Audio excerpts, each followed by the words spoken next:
bukan kita melarang apa saja makan, tapi yang penting kita harus rutin berbekam atau donor pun boleh. Nah, karena apa? Ketika darah kita dikeluarkan,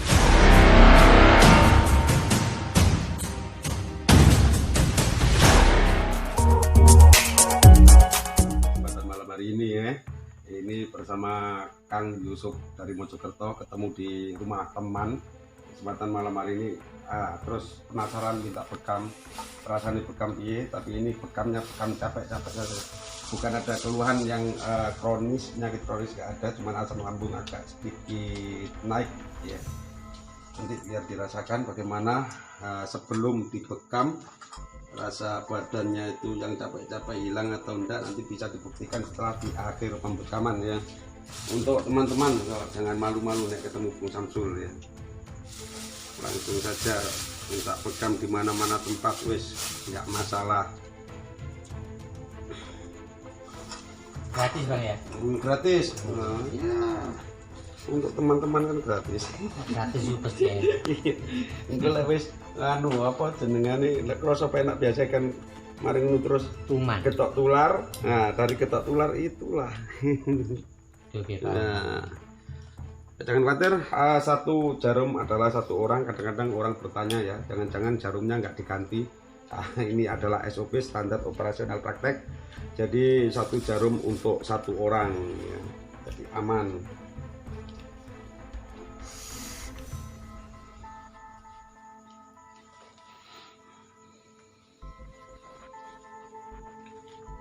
Nah, ini coba kita keluarkan toksin dari kolesterolnya. Ini kolesterolnya agak tinggi juga yang ada di pundak.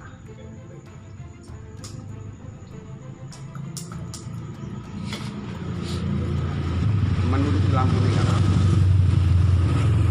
Nah,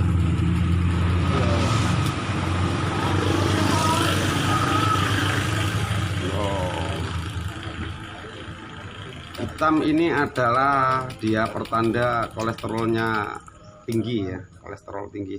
Jadi wajar untuk orang-orang zaman sekarang, orang-orang zaman now, kalau dia mempunyai kolesterol atau asam urat tinggi, itu sudah wajar, karena itu pengaruh dari pemakanan setiap hari ya, yang selalu ada zat pengawet, perasa, pewarna. Nah, itu akhirnya dia mengunci atau mengelem setiap kolesterol yang masuk atau asam urat dan sebagainya, racun-racun yang masuk itu terikat di situ.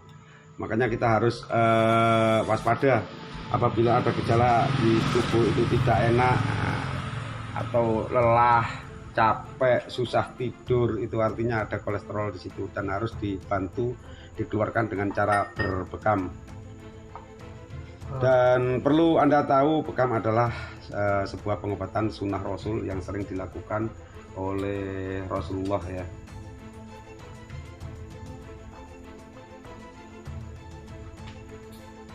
Nah, ini adalah titik jantung.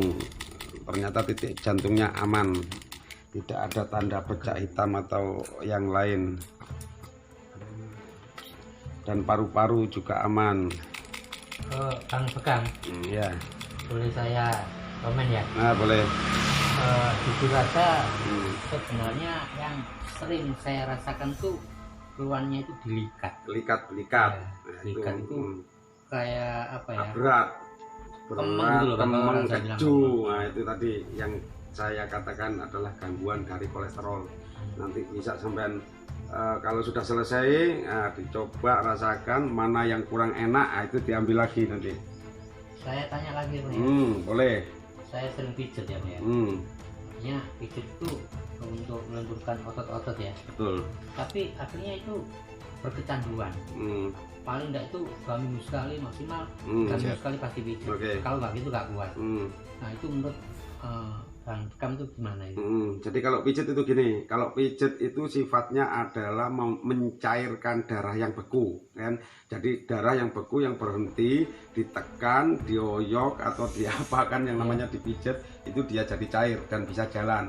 Nah, ketika darah itu membeku lagi, orang akan merasa capek lagi. Oh, makanya akhirnya berkecanduan itu ya. Ya, betul. Itu Tapi kita. kalau ini nanti dibuang, ini akan terasa capek lagi, akan terasa pegel lagi ketika ada kolesterol masuk lagi. Kalau nggak ada kolesterol masuk ya enggak. gitu. Artinya pola makan kita harus dijaga. Pola makan dijaga, bukan kita melarang apa saja makan, tapi yang penting kita harus rutin berbekam atau donor pun boleh. Nah, karena apa? Ketika darah kita dikeluarkan, artinya volume darah yang ada di tubuh itu berkurang. Nah, setelah berkurang, tubuh membentuk darah baru. Nah, darah baru itulah yang menyehatkan tubuh kita karena belum terkontaminasi apapun. Kalau orang stroke itu karena terjadi penyumbatan di pompa jantung yang begitu kuat jantung, terus karena tekanan atau dia jatuh terbentur, akhirnya pecah pembuluh darah. Pecahnya pembuluh darah itulah stroke. Biasanya di sisi otak ya. Kalau pembuluh darah yang pecah itu sebelah kiri, berarti yang lumpuh sebelah kanan. Kalau pembuluh darahnya yang kanan yang pecah, sebelah kiri yang lumpuh.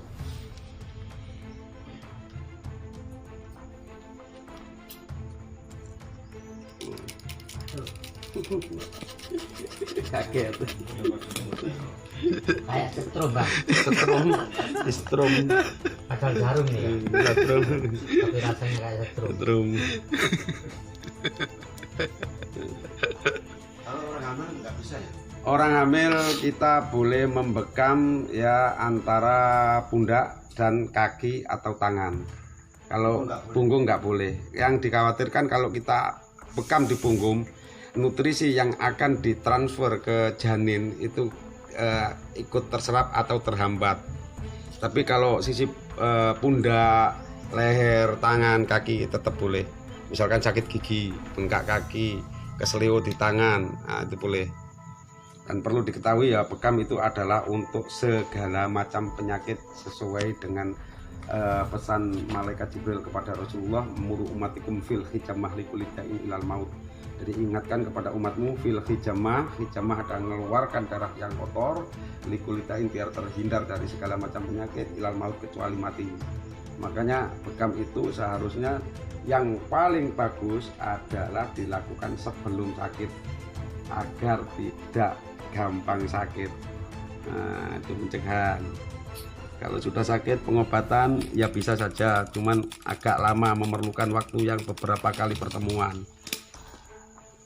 Nah, ini lambungnya hitam kan, itu artinya lambungnya ada masalah.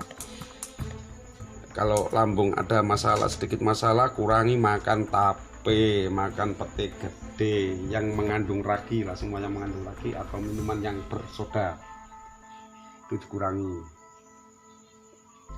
Nah, ini kolesterolnya.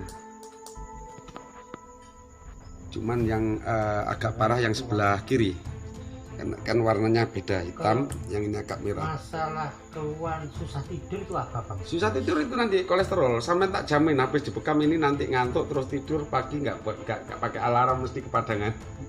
Jujur saja saya kalau masalah tidur itu memang susah. Bahkan bisa 3 hari 3 malam nggak tidur. Betul itu. Ini nggak terus ngantuk. Jadi tetap ya, bekam itu ada efeknya. Efeknya apa? Ngantuk ya. Efeknya ngantuk. Terus malu makannya agak rakus, agak rakus. Nafsu makannya menjadi tinggi karena apa? Volume darah dikurangi, tubuh ini menuntut untuk menggantikan darah yang keluar. Ya, menuntut nutrisi lah. Menuntut nutrisi yang baru. Seminggu nggak tidur, ngomong. Makanya melipat punggung karena kurang tidur. Ini dibiarkan sampai keluar trombosit ya. Kalau sudah keluar trombosit artinya toksin yang ada di dalam tubuh itu sudah tuntas. Karena nek gak tuntas nanti akan terjadi gatal. Itu artinya bukan penyakit, bukan, karena trombosit itu mengering di lubang yang baru ditusuk itu tadi.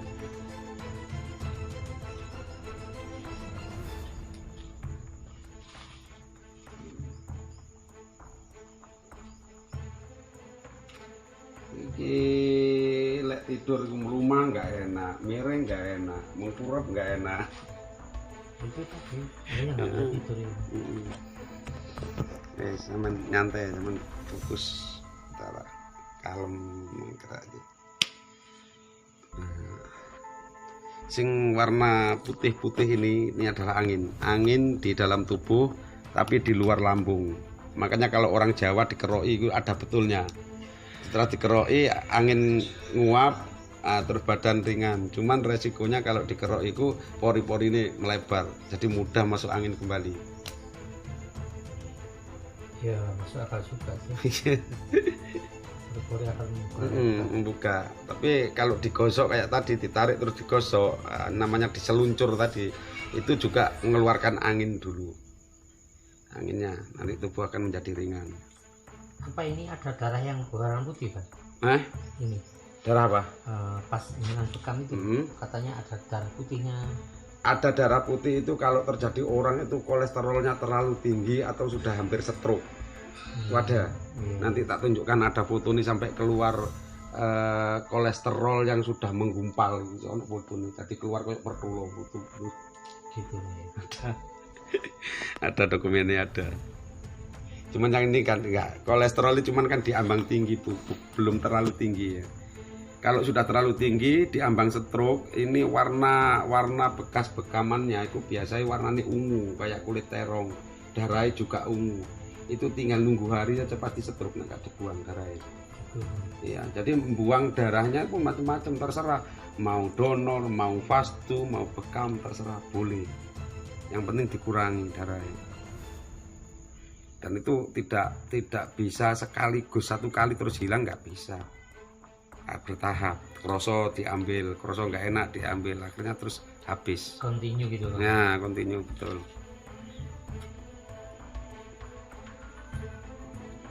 Bekam jerawat juga bisa, bekam jerawat itu.